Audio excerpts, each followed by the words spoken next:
The new intern, Vivian, reported me for slacking off for the third time. Mr. Hayes said no one is allowed to eat snacks, drink water, or use their phones at their desks. You did all three, so you're getting fined $3,000, a whole month's salary. Looking at her young, refined face, I smiled. With CEO Sebastian Hayes backing her, she ran rampant throughout the company. But she didn't know that I was the largest shareholder.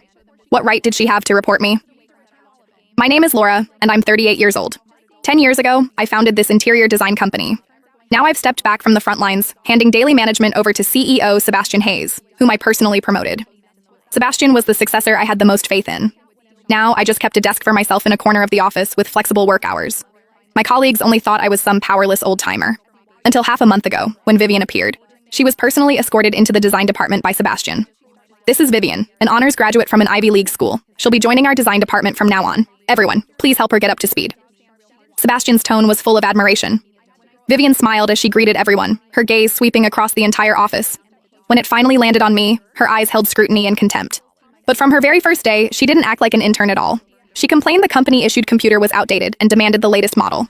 She complained the coffee beans in the break room weren't good enough, and the next day had a colleague go buy freshly ground Blue Mountain coffee. When people whispered about it, she heard them and just smiled faintly. Mr. Hayes says good ideas need a good environment. We can't cut costs on these small things. She really was quite clever. She quickly gathered a group of young designers as arrogant as herself. Toward us, old employees, she showed nothing but disdain. In front of everyone, she said my design philosophy was too outdated, can't keep up with the times. She would also, during the director's project review meetings, bluntly point out, the color scheme is too old-fashioned, doesn't fit mainstream aesthetics. At first, I didn't pay much attention. I even helped her once. One time, there was an urgent project. Vivian volunteered, saying she could handle it.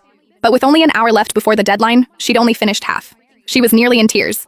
It was me who sent the design proposal to the client at the last moment. She looked at me then, her eyes filled with gratitude and shock.